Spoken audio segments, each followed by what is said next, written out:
Hi there, Lindsay here, the Frugal Crafter. Today I'm going to show you how I store my Pan Pastels.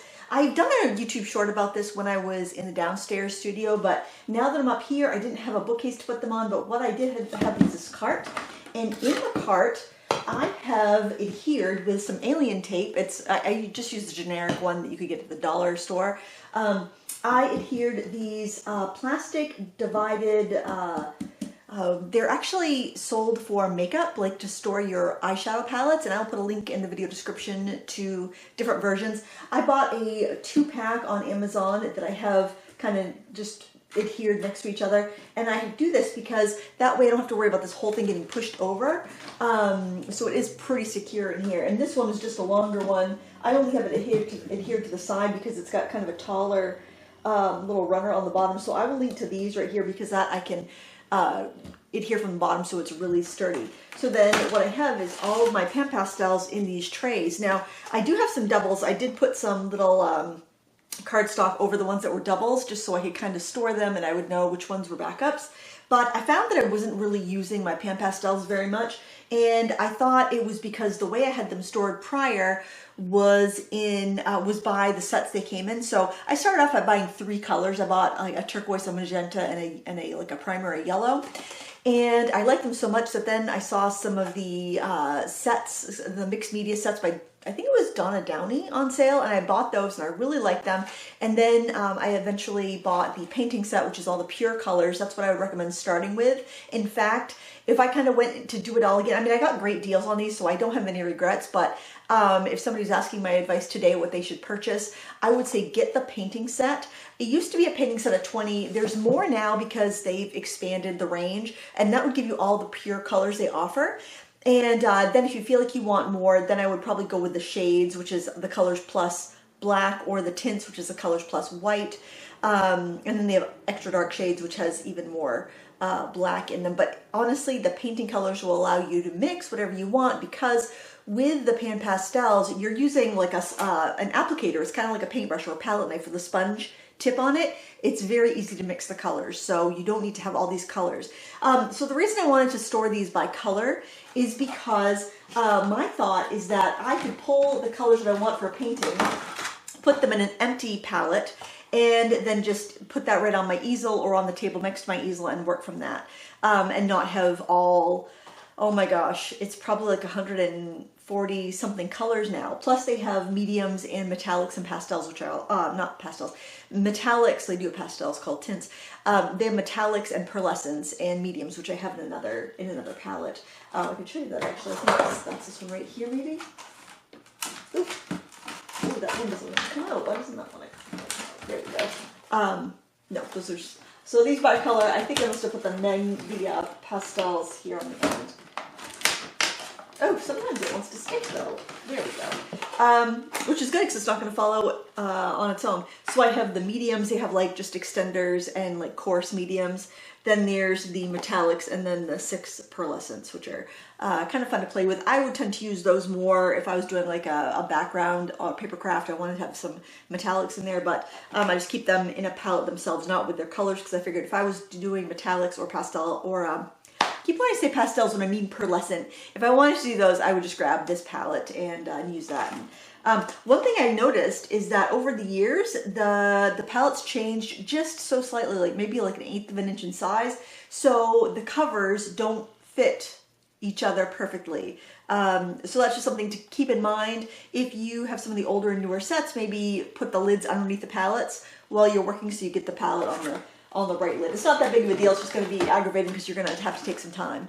But these are really wonderful things. These little cosmetic organizers, these eyeshadow palette organizers, because like you can put blocks of watercolor. You could put. It's a great way to store your ceramic palettes because it supports them enough that they're not going to bang into each other. I've got this little. It's kind of like a watercolor pad that I'm going to be reviewing. It's fun, like templates and stuff. It's just a great way to hold that sort of thing. This is an old cutting board that I use for if I want to scribble out like some ink pencils or some watercolor pencils or watercolor crayons and then pick it up with a wet brush. Because it's an old cutting board, it's all scratched up and the texture is perfect. So it's kind of like the Caran d'Ache little plastic palette they make, but it was free because it was an old cutting board I already had. So there's lots of things you can do there. I had some extra smaller palettes too if I just want to pull together a small palette. When I first got started, I bought the mixed media sets, which were in these small palettes, and I bought a couple extra small palettes, and that's what I thought I was going to use, but then I realized that that's too chaotic with too many of these. I preferred to have the larger. These are the 10 palette, those are the 20 palettes. So just my advice would also be just go with the 20 palettes. I think if you buy the big sets, I know when I bought the expansion pack, it came with all the pastels were in the big palettes. And I think if you buy the set of 80, like the original, if you were to get that, it would also come with those big 20 palette trays, so you wouldn't have to buy them individually. So that does save a little bit of money. But back when I was buying the sets of 20, I totally lucked out and I got them for under $50 a set. So you won't find that these days. They're more like 100. So I was glad that I got them when I did. But I want to use them more because they're wonderful. And I'm hoping that this reorganization will facilitate that. So without further ado, I'm just going to show you a time lapse over my big table of how I broke these up by color family, and hopefully you'll find it helpful or at least mildly entertaining. All right, so let's go to the time lapse footage. I don't know how interesting this is going to be, but I took out all of my random palettes of pastels. Like I said previously, they were arranged by the collection they came in. There were the painting set, which is all your pure colors. There was the tints, which is the pure colors plus white. The shades, which are the pure colors plus black. And then the extra dark shades, which have the even more black added. But I thought I would be more likely to use them more intuitively if they were by color. And it took me a little while to get kind of to figure out how they were going to go, because in addition to adding some new pure colors, tints, and shades, they also added some tones that were lights and mediums. So there are some colors that have 6 pans within their range. So say you had like primary red, there might be a primary red tint, a primary red light, a primary red shade, and a primary red extra dark shade. So I couldn't have them all in the same row without having a lot of unused spaces. So like if I tipped the palette to the side, that would give me 5 in a color family, but there aren't many that have more than 4. And so I just tried to space them out as best I could. I wanted to have one large palette that was empty so that when I am working on a painting, I can just pull from those. And what I was going for here was like starting with the magenta, which is like that cool pinkish red, and working my way across the color palette, and or kind of like in a rainbow order, or in a spectrum order. So I started with my cool reds to neutral reds to warm reds. And then when we start to get into the oranges, we actually kind of get into the browns too, because the orange and the burnt sienna and the red iron oxide, those are all very similar in color makeup, in chroma. So I don't even know if chroma is the right word, in that kind of color family, because like browns are really desaturated oranges. So I ended up with most of my browns right there in the center, which is, it doesn't work out perfectly in a linear way. If we had like a huge color wheel palette, I guess it would work, but that thing would be so big that it really wouldn't be very practical. I see those Roblox watercolor palettes that look so pretty, but they're just so big that I think they would be totally impractical to have so much paint out all at once. So I'm just trying to make this very intuitive for me and how I like to work. Maybe how you like to work, you prefer to have, you know, your pure colors together, your lights, your darks, so on and so forth. But for me, I find that going in color order is the best option. And it got a little tricky when we got into like the yellow, the orange, yellow ochre, that sort of thing. It's like, do you put the yellow ochre with neutrals? But since I had the neutrals, I had a lot of the browns in with the oranges. For me, it made sense to have the yellow ochres and the raw siennas in that area as well. So I know it looks a little chaotic here. That smaller 10 color palette there in the middle is doubles. And I'll show you what I end up doing with the doubles at the end. I was kind of, part of me wanted to keep the doubles just separate and I could replenish them as needed. But because of the way that I put these colors in kind of color family order, I ended up with some gaps here and there. Like if there was a color family that had 6 colors instead of 4 colors, it would take up 2 rows and then I would have 2 empty spaces. You know what I mean? So I wanted to make best use of my palettes. I didn't want to have a bunch of just double palettes. I mean, I guess that would be fine to use a couple of the smaller palettes just for doubles, but I thought it'd make more sense if I could kind of keep them together, and I don't know. That way, if I ran out of one, I'd have the other one right there, or I don't know. To me, it just made more sense.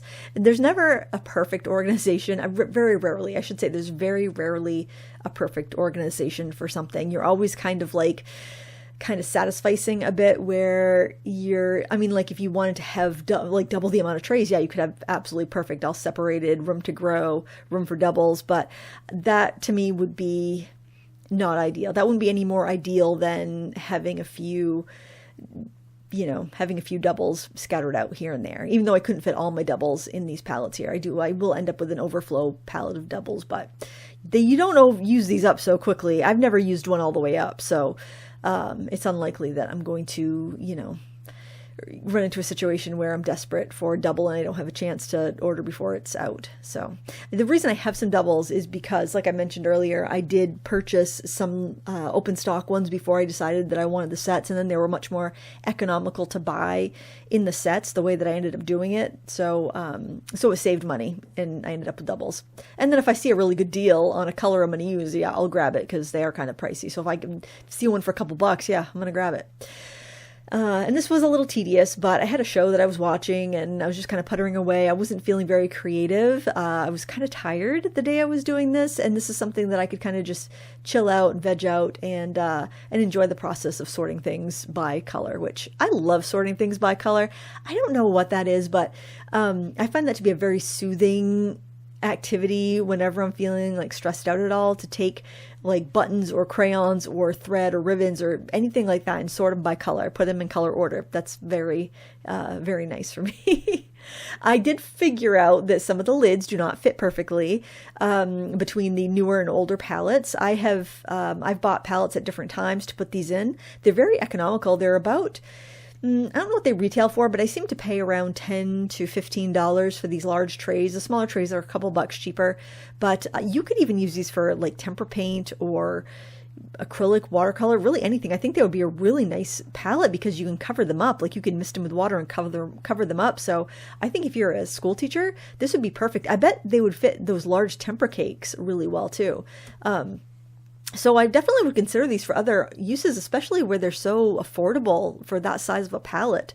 I mean, they're going to stain up, obviously, but yeah, that's the other thing. When I bought a couple extra palettes this summer, I thought, well, even if I don't end up getting enough pastels to fill it, or I don't end up needing the extra one, I can use it for something because it's such a handy size. It's such a nice, great big wells that you could use for mixing colors, or they're deep enough to use for inks or fluid paints or anything like that. So, yeah, just a really neat product. I mean, probably you'd want white if you're doing watercolor, but all you gotta do is put a piece of white paper behind it and you'll be good to go.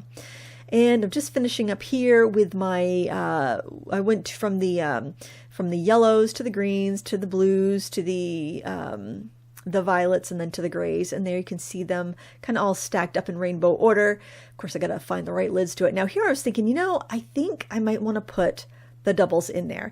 And the reason that is just because I have empty spaces. Then I was like, well, how can I tell the difference between the doubles and the regular colors? So here you can see them before I put the doubles in, so you can see what sort of gaps I had. Those are all the unique colors.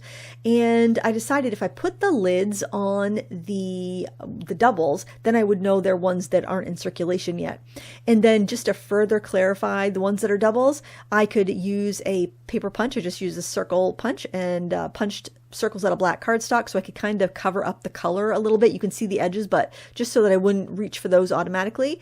And I just stuck a little circle of black cardstock on each of the doubles, and I just kept covers on the doubles. So when you buy these sets, they don't all come with covers. If you buy them open stock, they do come with covers. So that's just another thing to keep in mind. If you buy a set, like a set of 20 or whatever, it's going to come in like 2 or 3 stacks. So you only have like 3 covers because they screw into each other.